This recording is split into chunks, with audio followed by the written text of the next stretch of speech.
முதல் பாதையை தேர்ந்தெடுத்து செல்கிற பொழுது வாழ்க்கையிலே சம்பாதிக்கவே தேவையில்லை, நடைமுறையாக.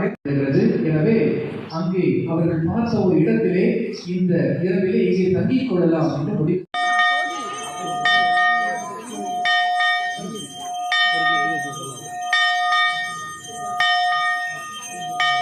இல்லை, மாறாக விளக்கு தண்டின் மீதே வைப்பர். அப்பொழுதுதான் வீட்டில் உள்ள அனைவருக்கும் ஒளி தரும். இவ்வாறே உங்கள் ஒளி மனிதர்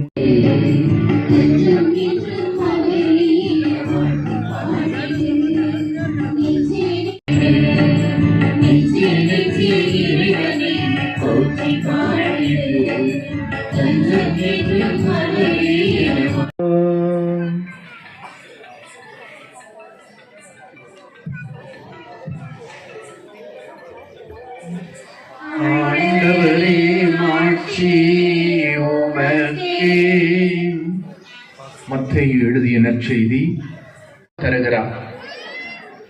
ஒரு அருவிக்கு செல்வதற்கு 2 சாலைகள் இருக்கிறது. முதல் சாலை பாதுகாப்பாக இருந்தாலும் அந்த வழியை தேர்ந்தெடுத்த ஒரு சிலர் இதுதான் தங்களது இலக்கு, அருவிக்கு சென்றே ஆக வேண்டும். தாம் செல்லக்கூடிய வழி கரடுமுரடான பாதை, அங்கே தங்கி இளைப்பாறுவதற்கு ஒன்றுமே கிடையாது. என்ன என்று கேட்கிற பொழுது பல சேவைகளிலே கடவுள் நம்பிக்கை என்பது ஏதோ கடவுள் இருக்கிறார், அந்த கடவுள் சவேரியாரிடம் செய்கிற நம்பிக்கை இந்த நம்பிக்கை. எனவேதான் கடவுள் அவரோடு இருக்க முடிந்தது, எனவேதான் கடவுளால் அவர் வழியாக செயல்பட முடிந்தது. கடவுளுடைய அன்பிலே, நம்பிக்கையிலே, அவருடைய பராமரிப்பில் முழுமையான நம்பிக்கை வைத்து நாம்